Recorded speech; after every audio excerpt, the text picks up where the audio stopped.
स्वामी समर्थ सांगतात, आयुष्यात असा एक टप्पा नक्की येतो, जिथे बोलून काहीच बदलत नाही. समजावून सांगितलं तरी गैरसमज वाढतात आणि सत्य सांगितलं तरी त्याला किंमत राहत नाही.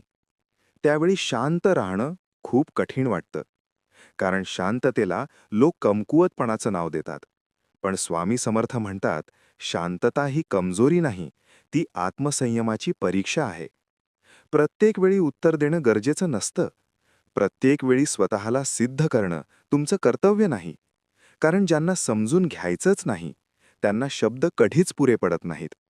स्वामी सांगतात, जिथे वाद सुरू होतो तिथे सत्य हरवतं आणि जिथे शांतता टिकते तिथे देव काम करायला सुरुवात करतो. लक्षात ठेवा, शांत राहणं म्हणजे अन्याय सहन करणं नाही. शांत राहणं म्हणजे देवावर सोडून देणं. कधीकधी देव तुम्हाला शब्द देत नाही, तो तुम्हाला संयम देतो. कारण तो जाणतो, आज नाही पण उद्या सत्य आपोआप समोर येईल.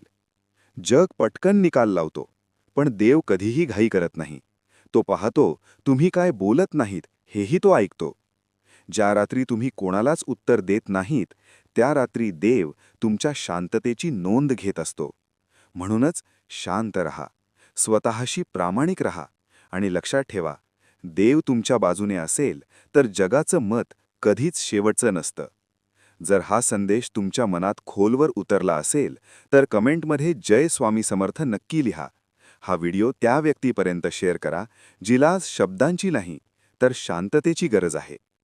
असेच वास्तव सांगणारे स्वामी समर्थांचे संदेश दररोज ऐकण्यासाठी चॅनलला सबस्क्राईब करा. धन्यवाद.